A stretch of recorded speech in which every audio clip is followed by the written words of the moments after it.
There's a moment in the Gospels when Jesus does something that seems entirely random, almost recklessly dangerous, in fact.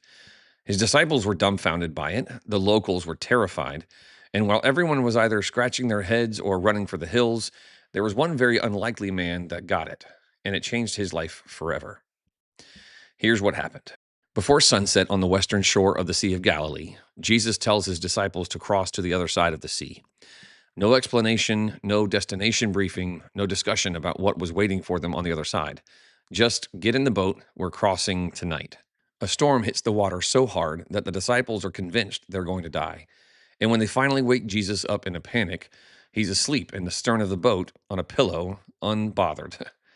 He stands up, speaks to the wind and the sea, and the water goes immediately and completely flat. And somehow the disciples are more terrified in the calm than they were in the storm. They make it across, they step off the boat, and coming out of the tombs on the other side of the sea to meet them is a man so far gone that no one in the region could get close to him anymore. Chains couldn't hold him. He lived naked among the graves, screaming day and night, cutting himself with stones. And Jesus walked straight toward him. What follows over the next few minutes is one of the strangest, most cosmologically loaded scenes in the entire New Testament. Demons are negotiating for their survival. 2,000 pigs run violently off a cliff into the sea. A man who had called himself Legion sitting quietly, clothed in his right mind. And an entire community so shaken by what they just witnessed that they begged Jesus to leave, get back in his boat, and go across the sea. Most people read this passage as two separate miracles, two stories that happen to be sitting next to each other in the Gospel of Mark. Jesus calms a storm, and then Jesus casts out a demon. Two episodes, two lessons, and then it moves on. But that's not what Mark's doing. This is all one story, even though it's separated by two chapters. One campaign, one night, two fronts on the same ancient war. And to see what Jesus actually did here, you need a map that his audience already had in their heads. Because when you have that map, this passage stops being a miracle story and starts being the moment that the whole Hebrew Bible was building toward. Before we get into that, I want to mention my newsletter on Substack. It's some of the deeper stuff that I go into video topics here, but it's a little bit more. I also go into stories and topics and rabbit holes that are worth studying, but they don't require the full attention of a full production video like this. So if that sounds like something that is kind of your thing, the link to that is in the description.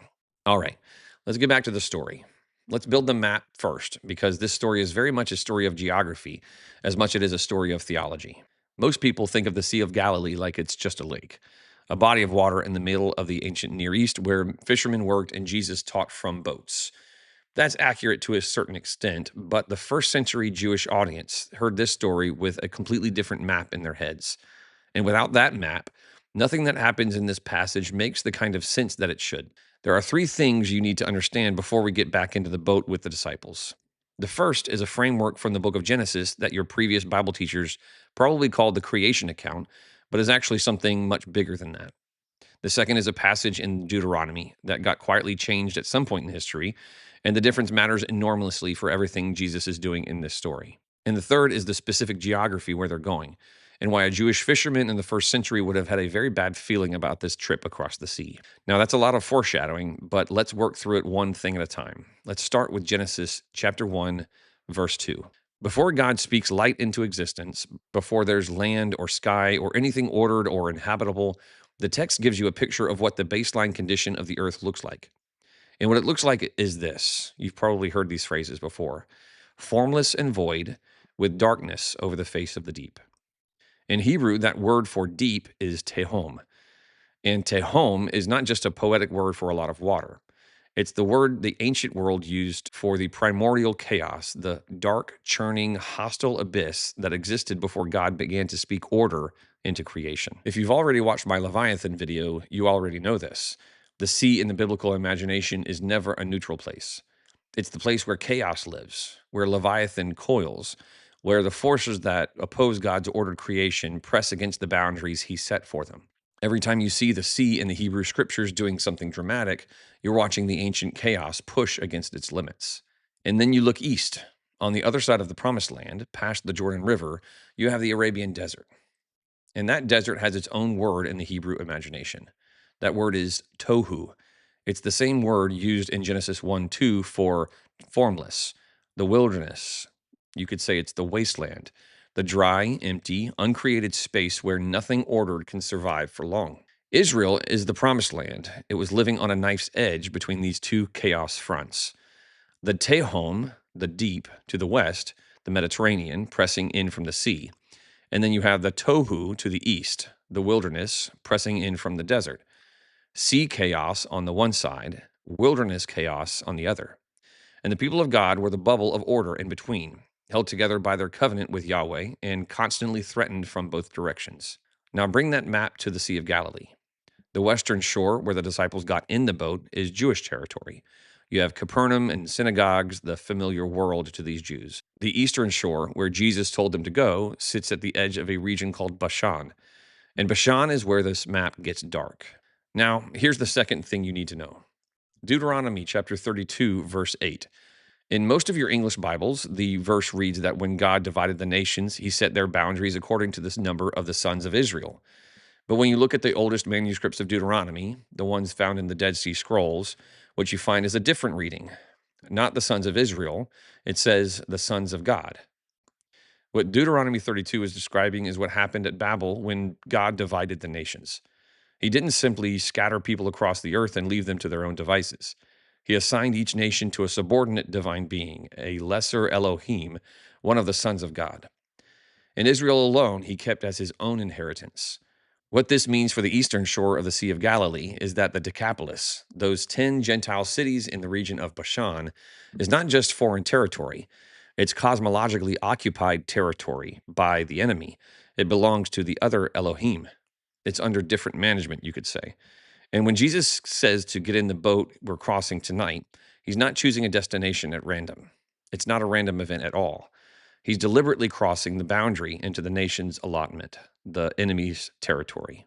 Now let's talk about Bashan specifically, because the Jewish audience hearing this story would have felt it in their gut the moment they heard which shore Jesus was headed for. Bashan is the mountain of the divine assembly in ancient Near Eastern geography. The word itself is a cognate to the Ugaritic word for serpent. The Ugaritic texts, which are the religious literature of Israel's ancient neighbors, associate this region specifically with the entrance to the underworld, the gateway to the realm of the dead. And it gets more specific than that. The Rephaim lived in Bashan. If you watched my Rephaim video from a couple months ago, you know that the Rephaim operate on two levels simultaneously in the Old Testament.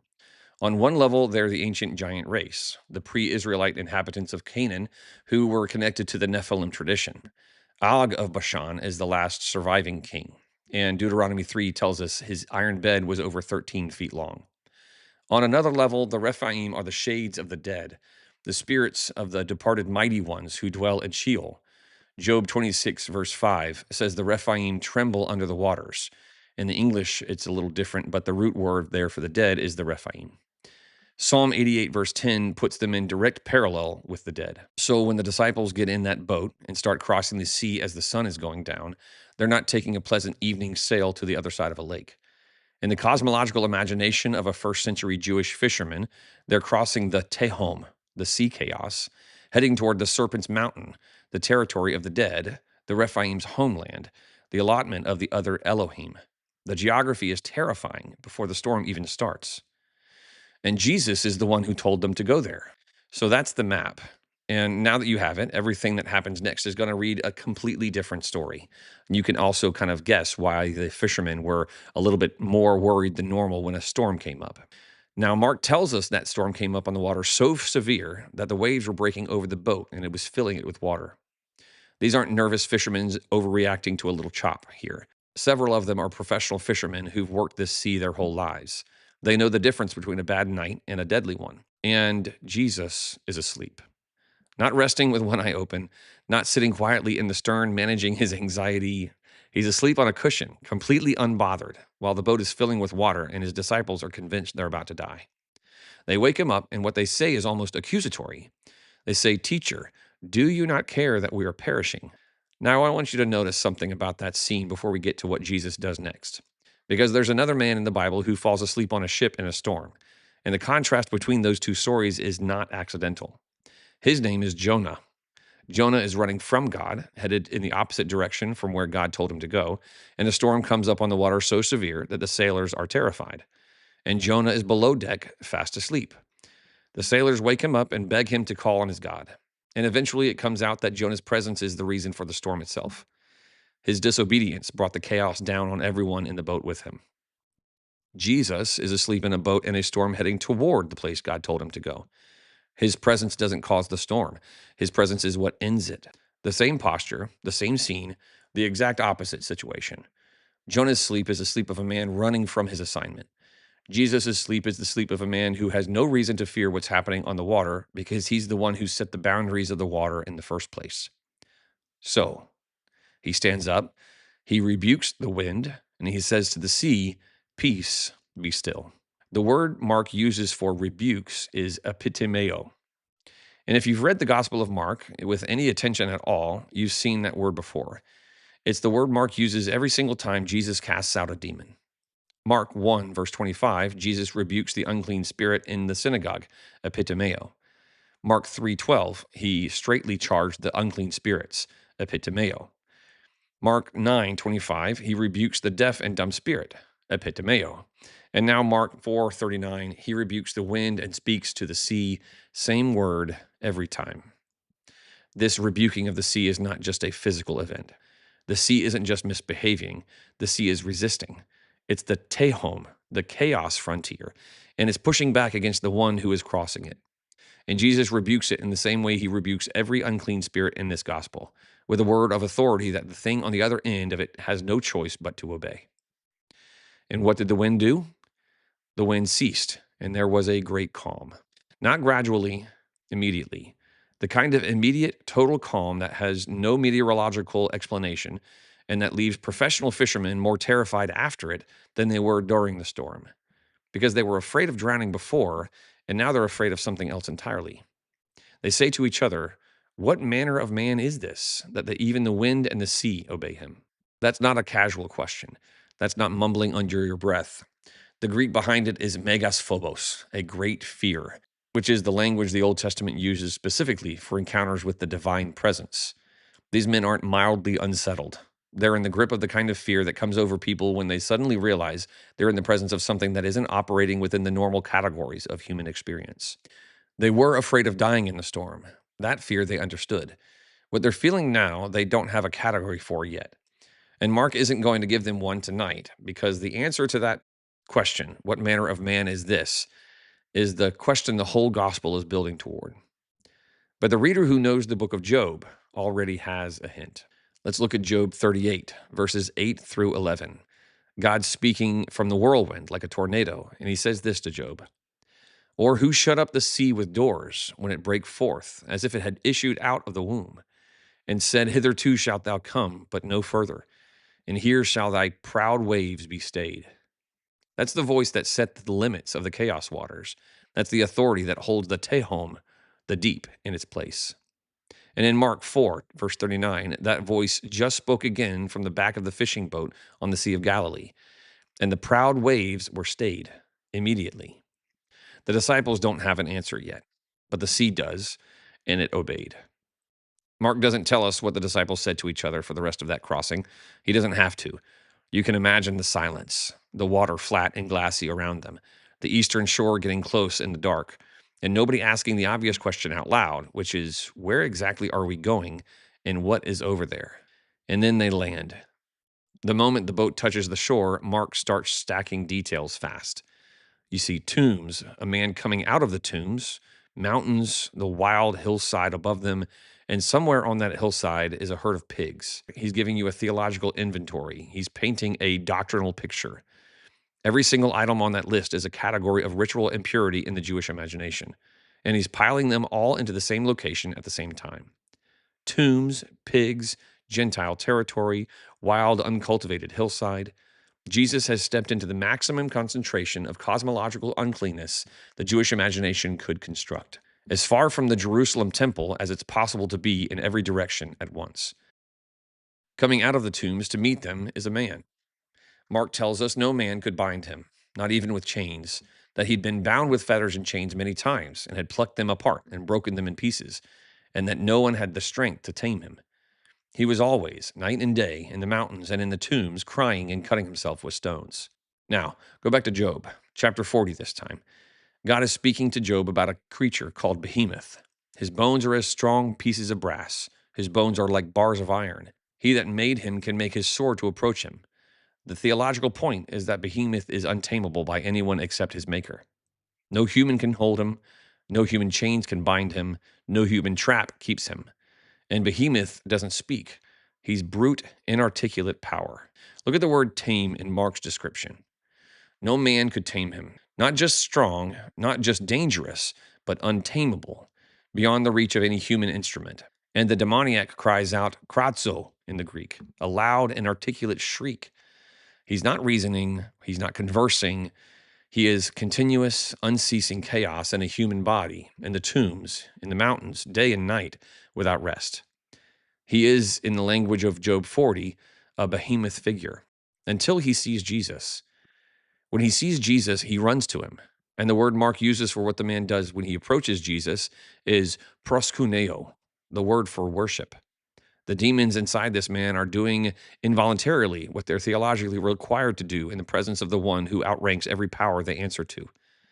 And then they speak. And what they say is the most theologically accurate statement anyone has made in the Gospel of Mark up to this point. They say, Jesus, thou Son of the Most High God. No disciple has said that. No rabbi, no scribe, no religious leader. The first being in this gospel to name Jesus correctly is an unclean spirit in a graveyard in Bashan. And the title is not accidental. Son of the Most High God, the specific divine title from Deuteronomy 32, verse 8, the passage about the allotment of the nations. The demon is invoking the name of the one who made the allotment in the first place, acknowledging that the one standing in front of him holds rank over every other power that has ever had any claim to this geography. And then comes an odd negotiation. The demon begs Jesus not to send him out of the Korah, the territory or the country, the jurisdiction where he lives. Under the Deuteronomy 32 worldview, their authority is tied to their territory. Outside of it, they have no ground to stand on.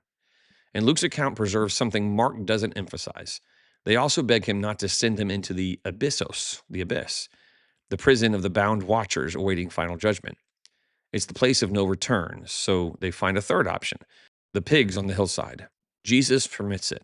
2,000 pigs run violently down the steep place into the sea. Think about what just happened through the lens of the map. The wilderness chaos forces that had taken up residence in this man run into the sea chaos and are swallowed by it. The same sea Jesus rebuked on the crossing. The Tehom receives the legion that was trying to avoid the abyss. Jesus didn't send them there directly. The geography finished the job for him. And then there's the man sitting, clothed, in his right mind. 3 words for the restoration of a human being. This man has been naked among the dead, driven by a force that broke every chain, crying and cutting and beyond anyone's reach. And Jesus spoke, and the chaos left, and he's sitting there in his right mind. The people from the city come out and they're afraid, not relieved, just terrified. The same megas phobos the disciples felt on the water. Because when the God who commands the chaos actually shows up and does what only he can do, fear really is the only honest response. So they beg Jesus to leave. The man who was legion asks to go with him, and so Jesus tells him no.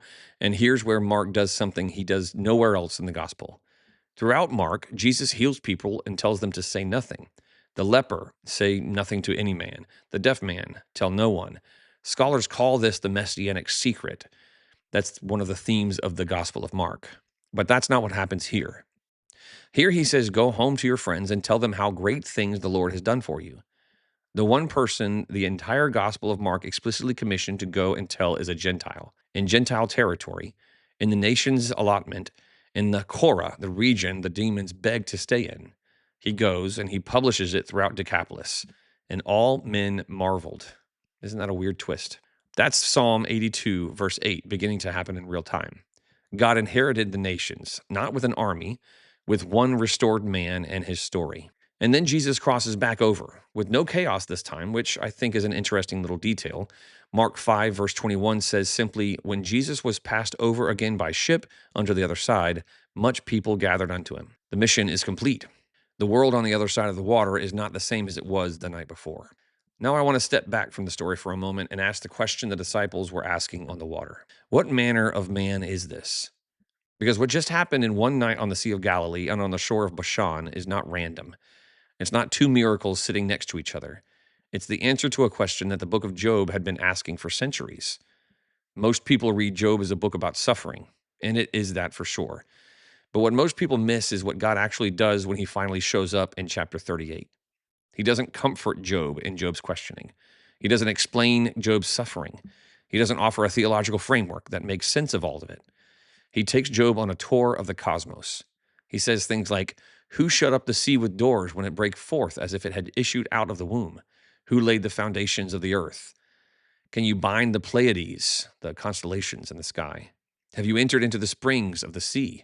And then he points Job to two creatures, Behemoth in chapter 40 and Leviathan in chapter 41, the chaos creature of the land and the chaos creature of the sea. And his argument about both of them is the same. Nobody can touch these things.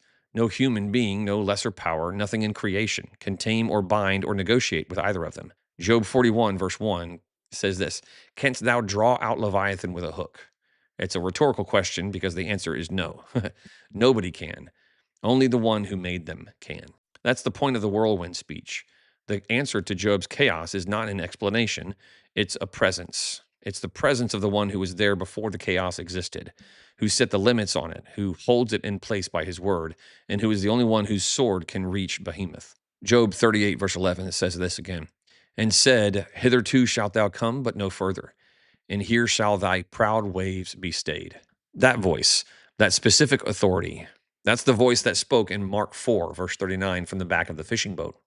And the proud waves were stayed, like it says in Job, immediately. And then that same voice walked off the boat into Bashan and faced the behemoth figure on the shore, the man who couldn't be bound, who couldn't be tamed, who broke every chain anyone put on him.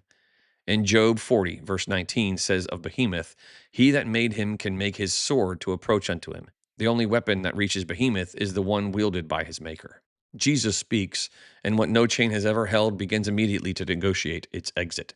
Mark isn't drawing a loose comparison between Jesus and the God of Job. He's making an identification here. The one who crossed the sea that night is the one who spoke from the whirlwind. The one who rebuked the Tehom, the deep, is the one who set his boundaries before there was land to stand on. The one who walked into Bashan and faced legion is the one whose sword alone can reach the untamable. That's not just a theological statement about who Jesus is in the abstract either. It's the answer to something the whole Hebrew Bible had been building towards since Genesis 1, verse 2. In the beginning, the earth was without form and void, and darkness was on the face of the deep. The Tehom was there before anything else existed. The chaos was the baseline condition of everything. And God began to speak, and order came out of it. But the chaos didn't disappear when he spoke. It was only bounded. It was pushed back, and from that moment forward, it pressed against the boundaries of everything God built. That pressure shows up all the way throughout the Hebrew Bible. The flood in Genesis 6 and 7. The flood is the Tehom uncorked, the deep. The chaos waters reclaiming the earth because the rot inside creation had gotten bad enough that God let it. The scattering at Babel is the Tohu, the wilderness chaos, the swallowing of a civilization that tried to build without the king's authorization. The ninth plague in Egypt is 3 days of darkness while the chaos serpent held the sky and the gods of Egypt couldn't do anything about it. Every one of those moments is a data point on a trajectory. The whole of the Hebrew Bible is a long argument being built in the direction of something, and that something is a single night on the Sea of Galilee. In Mark chapter 4 and 5, the argument becomes a demonstration. The God of the whirlwind in Job gets in a boat.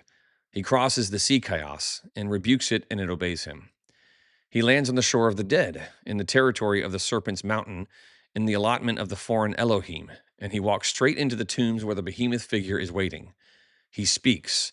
The chains that no human hand could break snap at a word. The legion that filled a man runs into the sea and is swallowed by the same waters that obeyed him an hour before. And a man who was everything broken and lost and beyond anyone's reach is sitting quietly in his right mind. That is what Jesus winning looks like in a human life. Not abstract theological victory, not a doctrinal position, a specific man in a specific place who was chaos from the inside out, sitting quietly because the maker of Behemoth spoke. And that matters for more than a story about one night in the first century, because the sea chaos and the wilderness chaos are still out there. The storms that come from outside and the chaos that takes up residence on the inside, the things that break every chain anyone tries to put on them. Those things are up against the same authority that rebuked the Tehom and broke the chains in Bashan. Not because his people are strong enough, because the one they follow spoke to Leviathan from the whirlwind and will speak again whenever his word is needed. If you want to go deeper on any of this, I got a couple of video recommendations for you. The Leviathan video covers the full chaos waters framework and what the sea means in the biblical imagination. The Rephaim video covers Bashan and the giant tradition and why that geography is as dark as it is. These three videos form a unit. Each one stands on its own, of course, but together they build a picture of the cosmic geography that makes the Gospels read completely differently. Thanks for watching, and I'll see you in the next one.